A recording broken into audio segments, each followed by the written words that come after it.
우리가 자라오면서 제일 많이 한 것이 있습니다. 그게 뭐냐면요. 반복 학습이죠. 그런 학습법, 교육법들이 있듯이 학교에서 우리가 이제 초등학교, 중학교, 고등학교를 오면서 계속 해왔던 것은 반복해서 학습하는 것이었습니다. 물론 이게 중요하다라기보다 잘 생각해보면 그렇게까지 해야 우리에게 숙달이 되고 잘 할 수 있고 조금 더 나은 행동들을 또 그리고 그것들을 해낼 수 있기 때문에 연습을 하는 것이라고 생각이 듭니다. 저도 반복 학습을 많이 했습니다. 반복 학습을 참 싫어했습니다. 그리고 참 재미난 건 인간은 아무리 반복하고 반복을 해도 똑같은 실수를 저지르고 또 그것이 잘 되어지지 않는다라는 참 신기한 일입니다. 그렇지만 그것을 잘 되게 하려고 계속해서 반복해서 또 공부를 하고 책을 읽고 학습을 하고 하는 게 아닐까 싶습니다. 요나서를 보면 뭔가 하나님이 요나에게 반복 학습을 시키시는 것 같지만 하나님의 입장에서 본다면 그게 반복 학습이라기보다 엄청난 그분의 인내와 참으심과 사랑과 또 그분이 혼자 하실 수 있음에도 불구하고 우리와 함께 하시고자 하시는 마음이 너무나도 크다라는 사실을 알 수 있습니다. 반복 학습으로 치부하기에는 그분의 뜻과 그분의 마음이 너무나도 크기에 우리는 잘 알 수 없기에 그렇게 느껴지는 것일 수도 있습니다. 1장에서 시작했던 내용을 하나님께서 요나에게 반복하고 계십니다. 반복 학습 같지만 아니라고 말씀을 드렸습니다. 명령을 하셨어요. 그랬던 요나가 어떻게 했죠? 우리가 한번 되짚어 봅시다. 요나는 그 명령에 불순종합니다. 도망갑니다. 배를 타러 다시스로 가기 위해 욥바로 갑니다. 배를 탑니다. 내려갑니다. 선창으로 내려가고 또 내려가고 계속 내려가다 보니 바다로 내려가고 바다 밑바닥까지 내려갑니다. 하나님과 매우 멀어진 상태에서 결국은 어떻게 됐죠? 큰 물고기가 요나를 삼켜버렸습니다. 그 삼켜진 상황에 이 요나가 회개하는 것 같지만 불완전한 그런 회개, 같은 회개, 그런 기도에 자신의 고백에, 신앙의 고백에 이 큰 물고기가 요나를 어떻게 토해내듯이 뱉어버립니다. 하나님의 명령에 따라서. 여러분, 우리는 완벽하지 못합니다. 불완전하죠. 주변에 완벽주의자들이 몇 있습니다. 저도 약간 그런 기질이 없지 않아 있는 것 같은데 그렇다고 한데 우리가 얼마나 완벽할까요? 우리는 불완전합니다. 예를 들어 제가 사진을 찍을 때 다른 사람들은 사진을 다 여러 장 막 찍어요. 그리고 베스트 컷을 찍는데 전 이상하게 성격이 모나서 그런지 꼬여서 그런지 가장 완벽한 한 장만 찍으려고 하는 그런 이상한 습성이 있는데 그것 때문에 아내가 되게 피곤해해요. 아내 사진 찍는 거 별로 안 좋아하거든요. 그래서 여행 갔을 때 사진을 찍으면 참 피곤해하고 물론 동생도 어머니도 같이 여행 갔을 때 그런 피곤함을 토로하기도 했었지만 근데 나중에 결과는 제가 한 장만 찍어야 되니까 얼마나 심혈을 기울여서 찍겠어요. 그러다 보니 꽤 괜찮은 그런 결과물이 나오는 경우가 있습니다. 그렇지만 그것마저도 완벽하지 않죠. 저도 제가 완벽하지 않다는 걸 분명히 압니다. 이곳에 계시는 또 제 설교를 듣고 계시는 분들도 고민해 보시면 내가 참 불완전한 사람이구나라는 것을 깨달을 수 있고 물론 깨닫고 사시는 분도 계실 것입니다. 하지만 여러분 감사한 것은 하나님께서는 우리의 이런 불완전함까지도 용서하신다는 것입니다. 그것을 인내하신다는 것입니다. 오래 참으시고 우리를 사용하신다는 것입니다. 우리와 함께 하시고 싶은 것이죠. 그것을 우리가 한번 생각해 보셨으면 좋겠습니다. 이것이 어떻게 보면 이 오늘 니느웨 사람들의 회개에 나타나는 주제가 아닌가 싶습니다. 우리는 불완전한 사람이지만 요나든 니느웨의 사람들이든 저든 여러분이든 우리가 인생을 살아가며 하나님 앞에 잘 믿든지 못 믿든지 우리가 또 회개를 하지만 어떻습니까? 또 넘어지고 회개를 해놓고 또 똑같은 일을 반복해서 죄를 짓고 살아가는 이런 불완전한 사람들이지만 하나님은 언제나 늘 여전히 신실하신 그 사랑을, 그 사랑이시라는 것을 우리에게 언제까지라도 보여주고 계신다라는 것을 우린 요나를 읽으면서 알 수 있는 것이죠. 요나에게 여호와의 말씀이 다시 임했습니다. 우리 1절 2절 보시면 여호와의 말씀이 두 번째로 요나에게 임하니라 이르시되 일어나 저 큰 성읍 니느웨로 가서 내가 내게 명한 바를 그들에게 선포하라 하신지라 라고 이야기하십니다. 여러분 요나의 상태를 상황을 한번 볼까요? 물고기에서 나온, 뱃속에서 나온 요나입니다. 4일 동안 물고기 뱃속에 나왔죠. 상황이 어떻죠? 달라지지 않았습니다. 요나의 상황은 도망가기 전과 다를 바가 없습니다. 물론 더 안 좋아졌죠. 비린내가 나는 축축한 그런 위에 물고기의 위산과 뭐 이런 것들이 묻어 있지 않을까요? 그런 악취가 나는 그런 상황에서 3일간 물속에 뱃속에 있었으면 얼마나 배가 고플까요? 요나가 뭐 플랑크톤을 먹는 것도 아니고 그 안에 뭐 새우랑 뭐 이런 게 있었을까요? 아니죠. 배가 너무 고프지 않았을까요? 탈진해도 이상하지 않을 만큼의 상태였을 것입니다. 그런 요나에게 달라진 게 하나 있다고 그때 말씀드렸죠. 그것이 바로 하나님과의 관계였습니다. 결국은 갖은 고생을 다 하고 고난과 고통과 죽다 살아난 이 요나가 뭔가를 분명히 경험하긴 했는데 다시 돌아온 똑같은 이 현실 가운데서 자기에게 주어졌던, 애초에 주어졌던 그 일들을 감당해야 되는 요나였던 것이죠. 선지자 요나에게 다시 임한 이 하나님의 두 번째 말씀은요, 첫 번째 임한 말씀이었던 1장 2절의 말씀과 마찬가지로 바로 니느웨에 대한 명령이었습니다. 일어나 저 큰 성읍 니느웨로 가서 내가 내게 명한 바를 그들에게 선포하라 하신지라 라고 3장 2절에 이야기하고 있는데 1장 2절에 보시면 너는 일어나 저 큰 성읍 니느웨로 가서 그것을 향하여 외치라 그 악독이 내 앞에 상달되었음이라 하시니라 라고 이야기하고 있습니다. 이번에도 일어나라, 가라, 선포하라, 외치라는 말이죠. 이 세 가지 동사가 또 반복되었습니다. 또한 니느웨가 큰 성읍이다 라는 것을 재차 언급을 하면서 여전히 이 니느웨가 그곳에 살고 있는 백성들이 중요하다라는 것을 함축하여서 성의 중요함을 이야기하고 계십니다. 첫 번째 말씀하셨던 것처럼 니느웨를 왜 가야 되는지에 대하여 그런 내용들이 이유가 생략은 되었습니다. 하지만 이 악독이 상달되었기 때문에 가야 한다라는 것을 요나가 알고 있기 때문에 하나님이 직접 언급한 이 선포의 내용을 너는 다시 니느웨로 가서 외쳐라 명령하신 것이죠. 물고기 뱃속에 있었습니다. 힘도 없습니다. 비참한 모습에 몰골은 지금 저의 얼굴보다 더 안 좋았겠죠. 그런 그에게 하나님은 다시 말씀하신 거예요. 근데 이 요나 생각이 얼마나 많겠어요. 복잡한 고민이 될 거예요. 내가 죽어도 못 가겠다라고 다짐을 하고 갔는데 죽을 고생을 하고 나니 결국은 가야 되니까 한 번 더 죽어볼까? 뭐 이런 생각을 하진 않을까요? 미친 듯이 가고 싶지 않을 그 길에 많은 생각이 있을 건데 이번에 안 가면 진짜 죽겠다라는 생각을 하면 여러분 사실 죽고 싶은 사람이 어디 있습니까? 살고 싶지. 모르겠습니다. 요새 죽고 싶다 하는 말들을 하는 분들이 많이 있다라고 생각을 해요. 세상이 너무나도 팍팍하고 살기 힘들고 고민이 되고. 근데 뭐 어떤 분들이 이런 얘기를 하죠. 그럴 생각으로 더 열심히 힘을 내 살아라 하는데 그런 말이 안 통하시는 분들이 있어요. 정말 저 바닥까지 가보지 않으면 그분들의 마음을 공감해주지 않는다면 그들에게 아무리 좋은 뭐 말들을 해주더라도 그 사람들이 그래 나는 더 이상 이렇게 살면 안 되지 하고 살까요? 아니죠.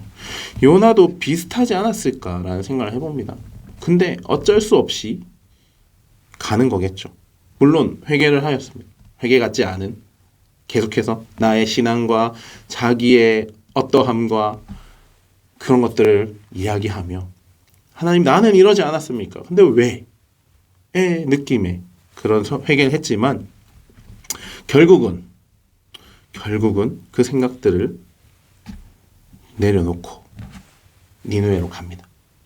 여기서 우리가 관심을 두어야 하는 부분은 바로 이것입니다. 요나가 하나님의 말씀에 행동했다라는 것입니다.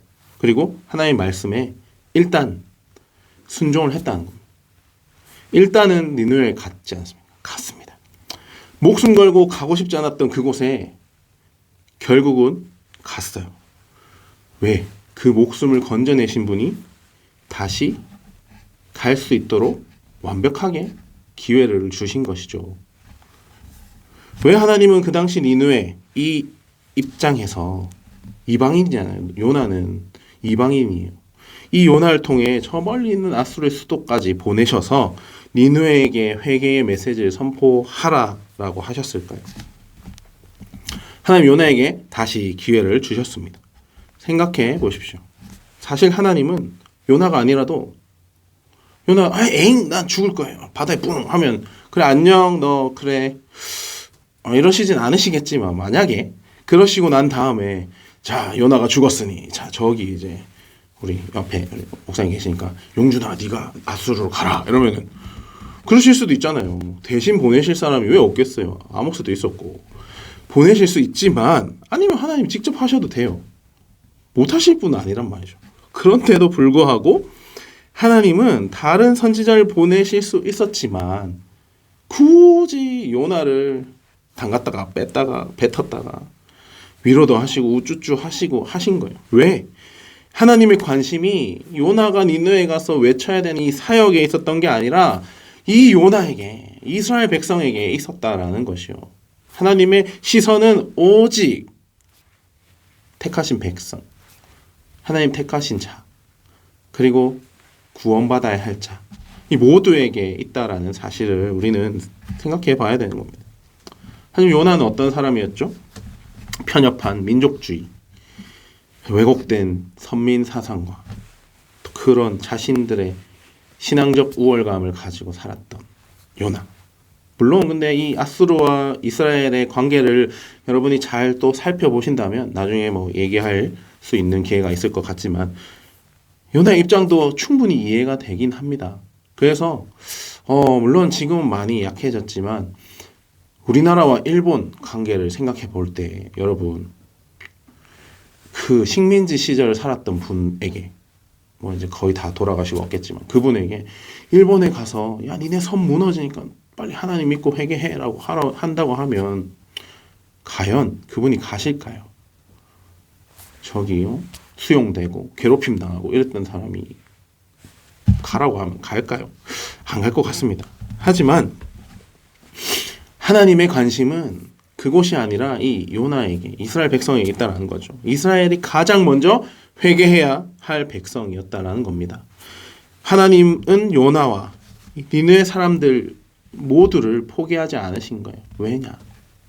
이 세상을 지으신 이 땅의 주인이신 주권자이신 통치자이신 하나님이 이 세상을 사랑하셨어요. 그러기에 누구를 보내셨나요? 예수 그리스도 독생자를 보내주신 것이죠. 요나가 어쨌든 그래서 니느웨에 갑니다. 이 니느웨 성읍은요 엄청나게 컸다고 합니다. 12만 명 정도의 사람들이 그 당시 12만 명이면 얼마나 큽니까? 우리 여기 제가 수원에 이사 오고 수원도 지금 이제 부분만 다녀가지고 생각보다 크더라고요. 몇 명이나 살고 이런 건 아직 검색해보지 않아서 잘 모르는데 혹시 아십니까? 120만 명이랍니다. 와, 10분의 1? 하여튼 뭐 어쨌든 큰 성읍이었대요. 이 사흘 동안 걸어야 할 성읍. 여러분 사흘을 걷는다고 생각해보세요. 쉽지 않은 길입니다.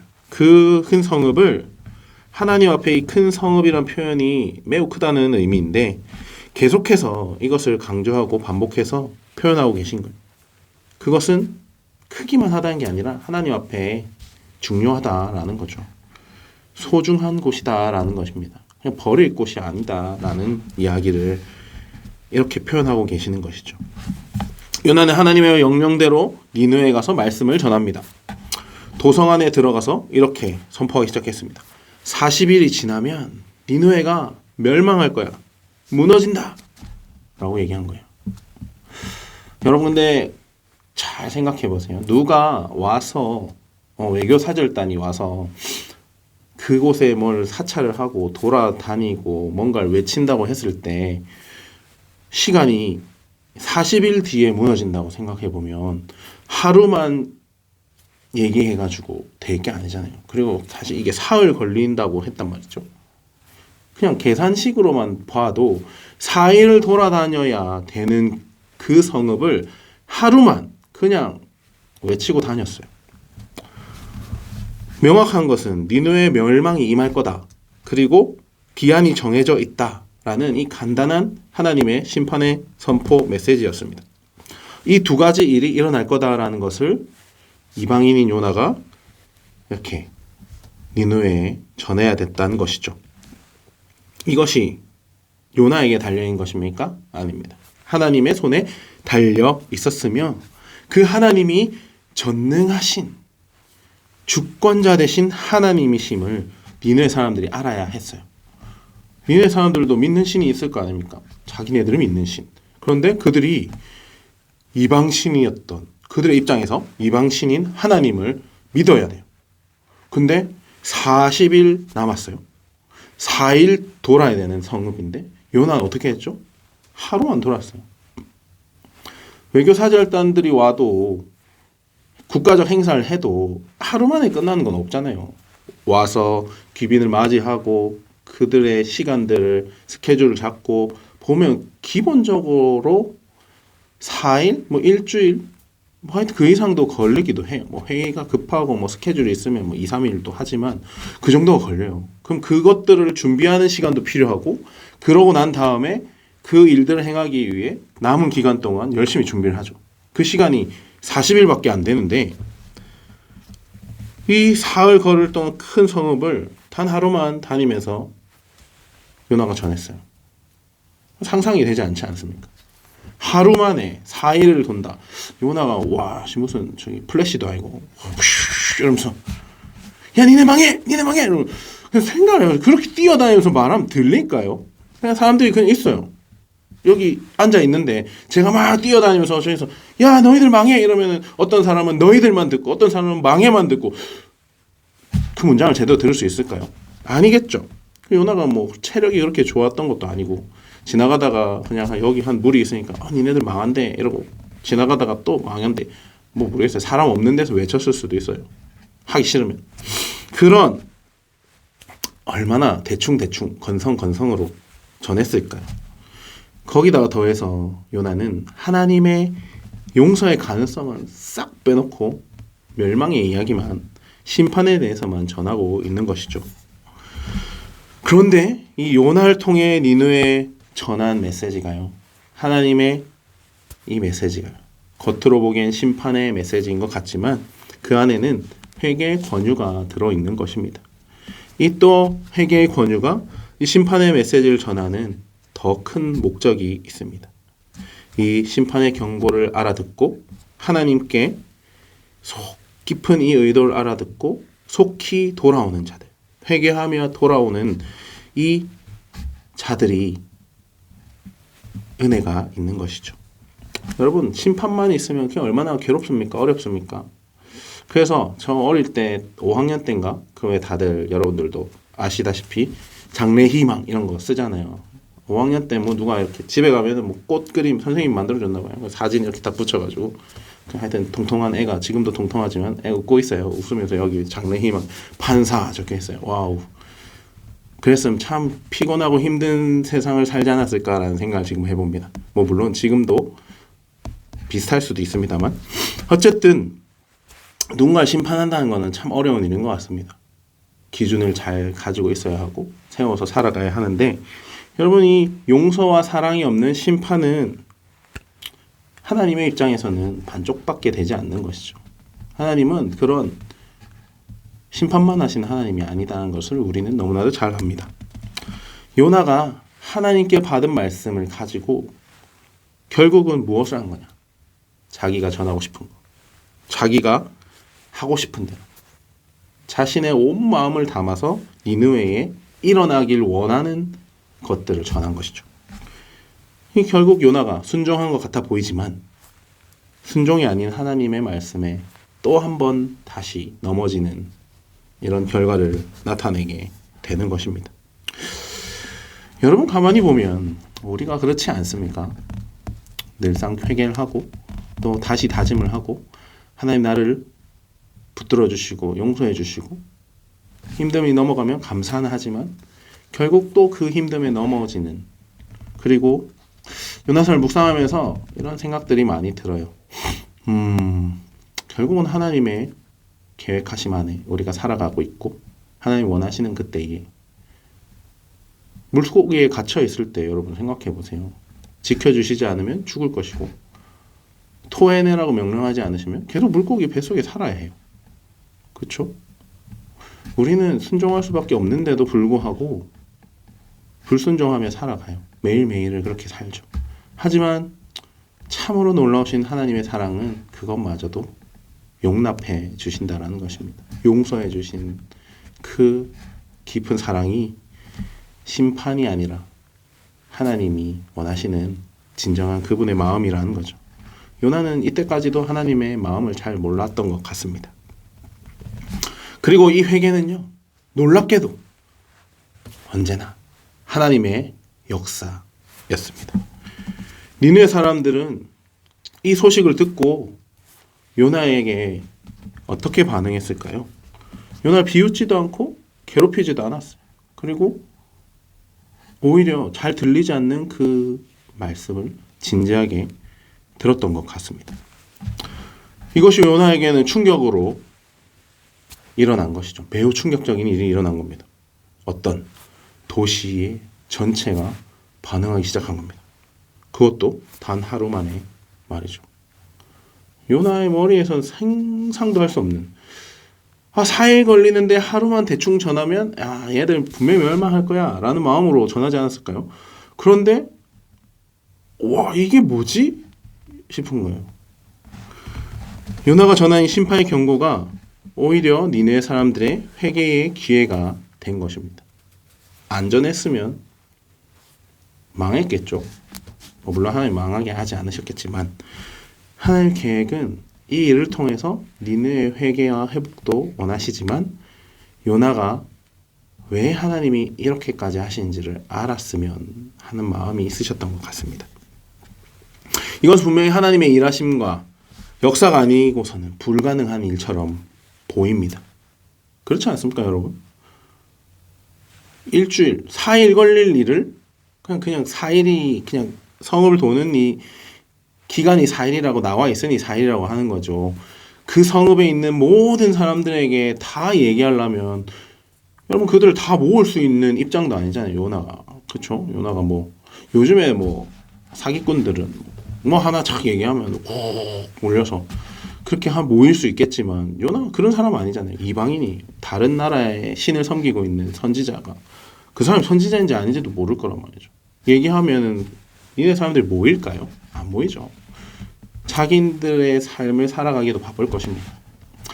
그런데 이 일이 일어났다는 거죠. 뜻밖에도 이 강력한 힘을 가졌던 니느웨가, 폭력적인 성향들이 조금 있었던 그 이스라엘을 늘 괴롭혀왔던 이 니느웨가 이 이스라엘 선지자 한 사람의 말에 귀를 기울인 거예요.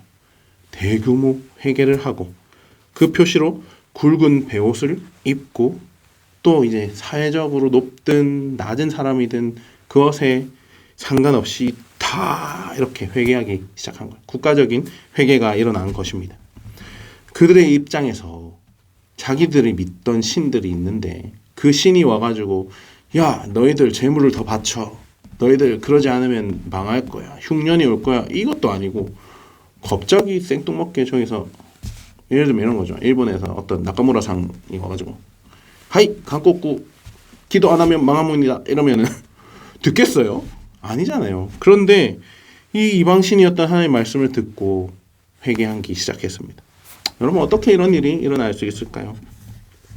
이런 것이 과연 가능한가에 대해서 추적하는 여러 역사가들도 있었습니다. 요나가 사명을 맡았을 이 무렵이 이 시기가 여로보암 2세 때의 그런 시기인데 그때 아수르에 뭐 이런저런 사건들이 많이 있었다고 이야기를 합니다. 일식도 있었고 기근도 있었고 뭐 지진 같은 것도 일어나고 뭐 그랬다는 증거들이 굉장히 많아서 아수르가 전체적인 뭐 국력들이 이렇게 쇠약해져 있었다라는 증거들이 이렇게 사람들이 찾아낸 것들이 있는데 이 니느웨가 이렇게 반응할 만큼의 그런 설명할 모종의 이 사회학적 현상들, 요인들이 있었다라는 것을 역사가들이 찾아낸 것들이 있어요. 이런 국가적인 어려움에서 요나가 가서 선포하니까 그들이 곧 반응했다 이야기하는 거죠. 그럴 수도 있겠다고 생각을 하지만 근데 저는 약간 조금 의아한 게 그래도 사실은 다른 나라 사람이 와서 얘기를 하면 그것을 들을까라는 생각을 하는 것이죠. 물론 요나가 뭐 니느웨에도 뭐 이렇게 그런 뛰어난 선지자가 이스라엘에 있는데 그 사람이 요나더라라는 소문이 돌았다면 그럴 수 있겠다라는 생각도 합니다. 이게 참 요나가 선포를 했다. 그것에 반응했다라는 이 일은 참으로 놀라운 것 같습니다. 물론 여러분 우리가 이 몸을 가지고 있고 각자가 특정한 장소에서 또 문화와 사회적인 그런 활동들과 시간과 역사 속에 살아갑니다. 그런 존재죠. 어디서 뭐 밥 안 먹고 잠 안 자고 똥 안 싸고 책 안 읽고 뭐 일 안 하고 그런 사람 없잖아요. 그런 존재이기 때문에 우리가 하나님 앞에 나아갈 때 그런 사회적인 요인들로 그런 측면들로 하나님께 나아갈 때가 있죠. 그렇게 나아가지만 근데 굳이 이렇게 역사학적으로 그런 사회적인 그런 측면으로 따져보지 않더라도 이것을 통해 우리는 알 수 있는 것이 있습니다. 하나님이 어떻게 일하시고 계신지를. 하나님께서 명령하셨을 때에 그것에 곧바로 순종하면 그에 대한 결과는 누가? 하나님이 책임져 주신다라는 것입니다. 우리가 이 순종의 차원을 우리가 가지고 있는 지식적인 인간적인 시선에서 이걸 제한하고 판단한다고 하더라도 하나님은 분명히 그 명령, 하나님께서 작정하셨던 그곳까지 우리를 이 세상을 이끌어 가시는 이 모든 사건을 운행하시는 하나님이시다라는 것이 변함없다라는 사실이죠. 우리의 선택과 우리의 순종과는 우리의 불순종과는 상관이 없어요. 사실은 그분이 원하시고 그분이 하시겠다 하면 하시는 거잖아요. 그것들을 하나님이 다 일하시고 행하심으로 섭리하고 계시는 것이지만 하나님은 우리를 사랑하시고 긍휼히 여기시고 은혜를 베푸셔서 포기하지 않으시고 붙들고 우리와 화평을 이루고 살아가기를 원하신다라는 겁니다. 우리로 인해 영광 받길 원하신다라는 거예요. 우리가 뭘 한다 한들 하나님 앞에 영광이 되겠습니까? 불완전한데, 죄인인데, 부족한 존재들인데 오히려 이 세상에 끊임없이 나타나고 보여지는 이 조건들보다 우리가 오히려 하나님을 그 말씀을 듣고 회개하고 순종했을 때에 이렇게 우리가 반응하는 그것들을 통하여서 우리가 하나님을 만나고 발견할 수 있다는 사실입니다. 그렇기 때문에 이 회개는 언제나 하나님의 역사인 거예요. 우리가 할 수 있는 게 아닙니다. 우리가 회개한다고 내가 회개한다고 용서가 되는 게 아니잖아요. 하나님이 우리를 도우시고 우리를 용서하시는 거예요. 사랑해 주시는 것입니다. 디모데후서 2장 25절은 이렇게 이야기합니다. 거역하는 자를 온유함으로 징계할지니 혹 하나님이 너희에게 회개함을 주사 진리를 알게 하실까 하며 회개함을 주사 하나님께서 우리에게 회개할 수 있는 마음들을 허락해 주시는 거예요. 요나에게, 니느웨 백성에게, 온 세상 모두에게, 우리에게.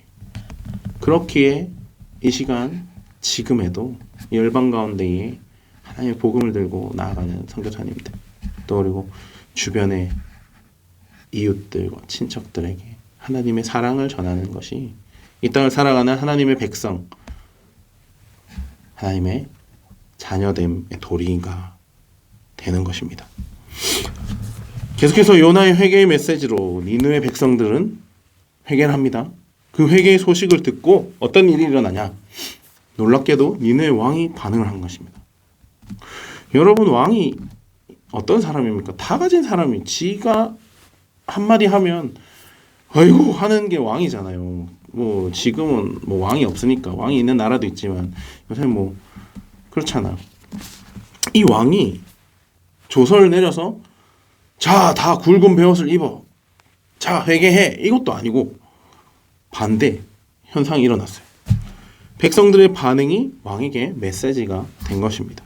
왕도 백성들과 동일한 행동을 한 거예요. 왕 또한 별반 다르지 않다라는 것이죠. 이 왕의 조서가 내려진 것은 이 백성들의 회개 이후에 취해진 조치였습니다. 완전히 거꾸로 행해진 거죠. 여러분, 상상도 하지 못할 일. 회사에서 여러분 거꾸로 말단 사원이 비정규직이 사장한테 가가지고 야, 이거 해. 이게 말이 돼요? 이거 하면 니네 회사 부흥하고 성장해. 사장이 자르겠죠? 그 사람의 뭐 기획이 너무나도 기깔나서 뭐 만약에 뭐 1조 이상의 뭐 흑자를 낸다 하면 뭐 아이고 이러면서 뭐 요직에 올려놓을 수 있겠지만 자기 위에 놓지는 않을 거 아닙니까? 말도 안 되는 일이 지금 벌어진 것이. 왕권 사회예요. 왕 한마디면 목숨도 왔다 갔다 할 수 있는 그런 시대에 왕에게 있어서는 어쩌면 이건 정말로 치명적인 도전이고 반역일 수 있고 왕에겐 자존심이 걸린 문제예요. 그렇지만 이 니느웨 왕이 어떻게 합니까? 그것을 인정하고 보좌에서 일어납니다. 그리고 자신이 가지고 있는 영화와 권위에 있던 그 왕의 자리에서 내려와 백성들에게 조서를 내려 선포하며 본인도 그렇게 굵은 베옷을 입고 금식하며 회개하며 기도하며 나아갑니다. 왜 그럴까요? 왜? 그것은요, 혹시 하나님이 뜻을 돌이키시고 그 진노를 그치사 우리를 멸망치 않게 하실지도 모를 그 한 가지 모르기 때문, 확실한 것도 아니에요. 모르기 때문에 그렇게 한 것이라는 거죠. 왕은 니느웨의 멸망을 막아야 하는 그런 자리에 있는 사람이잖아요. 그래야 자신의 왕권도 자리도 보존되고 유지가 되니까요. 물론 그 이유가 전부일 수도 있고 아닐 수도 있습니다. 하지만 그럼 나라가 없어지면 왕이 무슨 소용이 있겠습니까? 왕이 요나보다 더 똑똑하지 않았을까라는 생각을 해봅니다.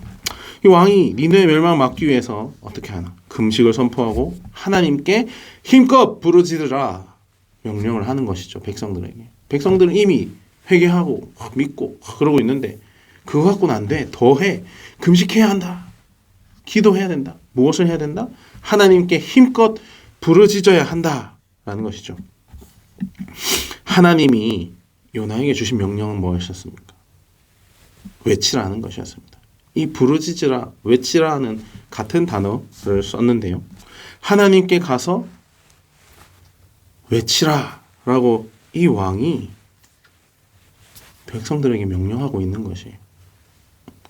대비가 너무 되지 않습니까? 요나는 하나님의 명령을 듣고 안 외쳤는, 뺑뺑이 돌다가 결국 겨우 외치는 척 했는데, 외치긴 했죠. 왕은 듣자마자 백성들에게 다시 힘껏 외치라라고 얘기합니다. 이것을 같은 단어로서 요나서에 이렇게 표현하고 있는 것을 보며 번갈아가며 여러분, 누가 또 외쳤냐면 선원들, 선장들이 외쳤죠. 이번에는 또 이방인이었던 왕이 외칩니다. 요나는 뭐 어쩔 수 없이 외쳤습니다. 여기서 우리는 하나님께 외치는 이 기도가, 이 사건이 얼마나 중요한지를 생각해 보아야 합니다. 이방인들이 하나님께 부르짖을 때에 하나님이 용서하신다라는 사실, 그리고 또한 요나서가 말해주는 중요한 메시지가 되는 것입니다. 그러니까 돌아오라, 돌이키라, 회개해라 라는 것입니다. 계속해서 왕은 악한 길에서 돌이켜 떠나라 명령합니다. 이 회개하다, 돌이키다라는 이 단어, 히브리어 단어가 슈브인데요. 돌이키다라는 이 단어가 8절에서 10절 사이에 4번 등장합니다. 이 돌이키다라는 것은 우리가 선지서를 읽어보면, 물론 성경 전반에 이야기들을 보면 매우 중요한 주제임을 알 수 있는 것입니다. 핵심적인 이 단어 슈브라는 단어가 그러니까 선지자들을 계속해서 이스라엘 향해 하나님께로 돌아와라 라고 이야기하는 것이죠. 선지서들을 읽어보면 그렇게 이야기를 했고 그 명령에 따라 순종함으로 하나님께로 돌이켜야 한다라는 것을 많은 선지자를 통해 이야기하고 있지만 이스라엘은 어떻게 하죠? 그렇지 않죠. 역설적으로 이 아수르가 이스라엘을 멸망시킬 이 철천지 원수가 그 나라의 왕이 돌이키라 얘기하고 있고 그 명령하는 것을 보고 있는 것이에요. 참 어떻게 보면 이 곳에서 하나님의 명령이 다시 수행되어지고 있는 것처럼 보입니다. 결국 좀 뒤에 이제 우리가 성경의 내용들 역사를 보면 아수르가 이 사건을 잘 넘어가서인지 모르겠으나 결국 이스라엘 망하게 하죠. 자, 요나는 순종하지 않았어요. 그런데 아수르 이방 땅의 왕이 하나님의 명령에 순종합니다. 이 역사를 통해서 여러분 저는 저의 모습을 다시 한번 되돌아봅니다. 우리의 모습들을 다시 한번 되돌아보게 됩니다. 특히 여러분 그 구절에 누가 알겠는가? 라는 이 때문에의 이 고백이 정말 그 안에서 내 모습을 다시 한번 되돌아보며 나의 의와 여태까지 하나님을 믿어왔던 그 신앙과 또 그곳에 만족하며 그냥 이 정도면 되지 않나 라는 그런 어쩌면 요나와 같은 그런 선민의식 속에 빠져서 하나님을 제한하는 그런 일들을 우리 또한 그러지 않았는가라는 생각들을 해보는 것이죠. 여러분 우리도 거저 구원을 받았습니다. 설교를 준비하면서 나 어떻게 교회를 다니게 됐지? 라는 고민을 좀 해봤어요. 감사하게도 부모님이 어머님이 교회를 다니셨고 어머니의 손에 이끌려서 다니게 된 거죠. 아버님이 방해를 하시기도 하셨어요. 초등학교 때는 주일학교를 잘 못 갔어요. 아버님이 주일학교 그 튼튼한 박음질 돼 있는 가방을 손으로 다 찢으시고 어린이 찬송가도 찢으셨던 것 같아요. 하지만 성경책은 안 찢으셨던 것 같아요. 왜 그러시는지 모르겠지만 물론 그런 아버님이 요즘에는 열심히 교회를 다니시고 계십니다. 장애가 있으시고 불편하심에도 불구하고 남들 안 하는 화장실 청소까지도 해 가시면서 지난주에도 이제 어버이날이랑 전화를 드렸더니 교회에 가셨다가 이제 집에 가신다고 하시더라고요. 이제 전동 휠체어를 타고 다니세요. 그래서 될 수 있으면 안 가셨으면 위험하니까요. 그 이제 살고 계시는 그 영도라는 동네가 섬인데 막 오르막도 많고 그래요. 그래서 그런 마음도 있지만 그렇게 가세요. 근데 어쨌든 그런 일들을 통해서 신앙을 어떻게 가지게 하나님 어떻게 믿게 되었는가라는 고민들 그런 것들을 쫙 되돌아보면서 중학교 때는 까지는 못 갔던 것 같아요. 고등학교 때가 돼서 이제 교회를 가고 그때는 뭐 하나님을 만났다기보다는 친구들 또 좋아하는 사람들 하고 시간을 보내고 재밌게 있는 것들이 좋아서 갔던 것 같아요. 이제 뭐 대학을 가고 이제 한 20살쯤 되었을 때 인격적으로 하나님을 만나게 되었는데 그 시간이 있기 전까지 하나님은 많은 사건들을 통해서 제 신앙들을 이끌어 오셨던 것 같습니다. 어머니가 안 믿으셨다면 또 다른 국면으로 하나님께서 나를 인도하셨겠죠. 어쨌든 그것에 대해서 감사할 수밖에 없는 그런 시간들을 다시 되돌아보게 되었습니다. 그렇지만 이 감사함도 한순간이죠. 오늘 살고 내일을 살고 내 인생을 살아가다 보면 하나님보다 우선되는 것들이 너무나도 우리에게 많은 것을 봅니다. 우리가 하나님을 믿는다, 하나님께 순종을 한다, 기도를 한다, 맡겨드린다 하지만 여러분 얼마나 하나님께 자신의 인생을 맡겨드리고 계십니까? 하나님을 제한하고 있지 않습니까? 하나님이 하실 것을 하나님 내가 할게요 하지 않습니까? 니느웨 왕과 사람들이 이 하나님의 결정에 자신들을 완전히 맡기고 있음을 볼 때 부끄러운 마음이 들 수밖에 없다라는 생각이 들었습니다. 이 요나설 묵상하며 어쩌면 우리도 지금 이 인생이 내 맘대로 자유롭게 살아가고 있는 것 같지만 여러분, 어쩌면 우리는 지금 아직도 물고기 뱃속에 살고 있는 것일지도 몰라요. 하나님이 때가 되어 오너라 할 때 그게 뱉어냄인지 우리를 토해냄인지 알 수는 없지만 그때 불러주시면 그때 갈 수 있는 것이죠. 이 안에서 우리가 해야 할 일은 계속적인 하나님께 진실된 마음으로 주시는 회개의 마음을 간구하며 나아가는 것이 아닐까라는 생각을 해봅니다. 참으로 믿기지 않는 이 순종이 니느웨에 일어났습니다. 그렇게 돌이켜졌습니다. 그들로 인해서 놀라운 결과가 일어납니다. 하나님의 마음도 돌이켜집니다. 요나의 기대와는 달랐어요. 요나는 멸망하길 원했죠. 요나의 마음도 10분 이해가 갑니다. 망했으면 좋겠어요. 저 나라가 없어졌으면 속이 시원하겠어요. 쟤네들이 없어야 우리가 괴롭힘을 받지 않아요. 그렇지 않을까요?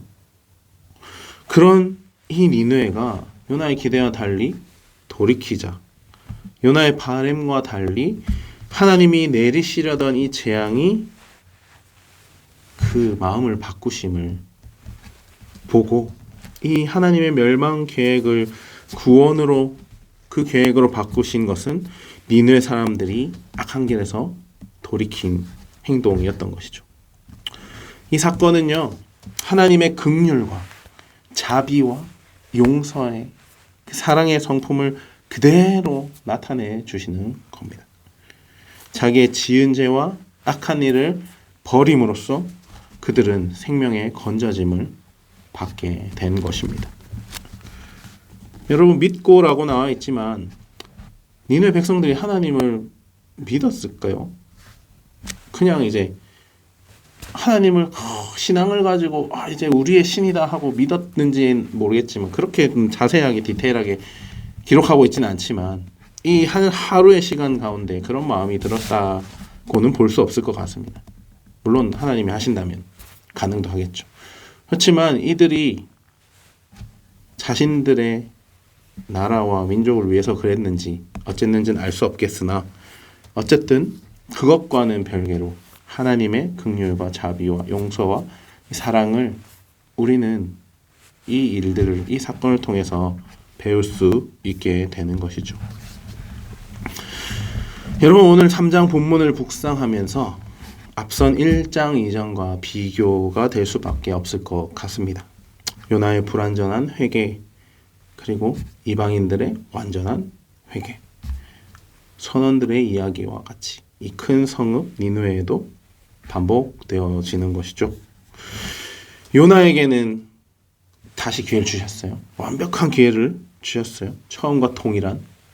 그렇지만 요나는 회개하며 그 물고기 뱃속에서 고백했던 그 마음, 자신의 우월한 신앙을 외쳤는지도 모르겠지만 그 마음을 잊고 다시 넘어져 버립니다. 하나님이 원하시는 돌이킴은 아니었던 것이죠. 하나님의 명령에 온전하게 순종하지 않았습니다. 그러나 하나님은 이 요나를 그 짧은 시간에 들어서 사용하신 것이에요. 하루라는 시간을 통해서 사용하신 것이죠. 그리고 이 시간을, 이 사건을 통하여서 그 앞서 우리가 계속해서 살펴왔던 미리 예비하시는 하나님이 준비하셨던 이 모든 사건들을 연결하셔서 하나로 모으셔서 이 니느웨에 참된 회개가 일어나게 만드신 것이죠.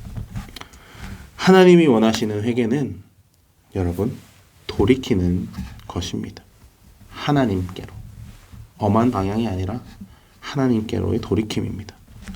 악한 길에서 돌이켜 떠나는 모습을 보시고 결심하셨던 그 심판을 멈추셨습니다. 회개하면 용서받는다라는 그런 공식을 따르신 것이 아니에요. 여러분, 어린 시절부터 이 이야기를 많이 들은 것 같아요. 회개하면 하나님이 용서해 주신다. 마치 1 더하기 1은 2 같은 그런 공식처럼 내가 죄를 지으면 그 죄를 하나님 앞에 회개하면 용서받는다. 일주일 동안 죄 지었으니 주일날 하나님 앞에 나가서 내 죄를 구하고 용서를 받자. 다시 깨끗해진 마음으로 한 주를 살자. 라는 그런 공식이 아니라 이 인애가 풍성하신 하나님께서 주권적으로 오직 그분의 뜻으로 그 뜻에 따라 행하신 일이다라는 것을 우리는 발견하고 볼 수 있어야 하는 것이죠. 이것을 보지 못할 때에 하나님의 사랑이 기계적이며 말뿐인 이런 공식과 같은 회개로 우리가 이해하게 되는 것입니다. 회개의 마음은 진실함으로 이루어져야 하는 것이죠. 하나님께서 우리에게 주시는 마음을 가지고 그 회개함을 가지고 자기 부정과 변화로 이렇게 이루어질 때 우리는 하나님께 돌이킬 수 있는 것입니다. 하나님이 원하신 돌이킴으로 한 걸음 내디딜 수 있게 되는 것입니다. 오직 하나님 안에서 용서로 새로워지는 것이죠. 성도 여러분, 하나님이 이 돌아섬의 은혜가 없이는 우리는 구원받을 수가 없습니다. 물론 세상을 사랑하셔서 우리가 돌이켜지기 원하시는, 참고 기다리시는 그 마음, 그 은혜로 우리를 붙들고 계시지만, 여러분, 우리가 기억할 것은 우리는 언제든지 멸망할 수 있다라는 사실. 하지만 하나님께로 돌이켜질 때 그것을 하나님께서 원하신다면 그렇게 되기까지 그분의 뜻대로 우리를 포기하지 않으신다라는 것입니다. 또한 우리의 반응에 따라 기꺼이 그 마음을 바꾸시고 결정을 번복까지 하시는 인격적인 하나님이 우리의 하나님이신 것이죠. 그분이 나의, 여러분의 하나님이 되어 주셨습니다. 그러니 회개하라, 돌이키라. 여러분, 누구든지 위기의 순간에 하나님 경고를 들을 수 있고 진정으로 하나님께 온전함으로 순종함으로 돌아가면 그분의 긍휼과 자비와 사랑을 선물로 경험할 수 있을 것입니다. 우리에게 그런 일들이 일어났으면 좋겠습니다. 우리 담은교회에 함께하는 성도님들 모두가 이런 참된 회개 가운데에 우리가 또 참된 회복이 일어났으면 좋겠습니다. 다시 일으켜주시는 그 은혜를 누리는 아름다운 공동체가 이곳이, 또 그리고 줄 믿는 많은 분들이 그렇게 되어지시기를 간절히 바랍니다.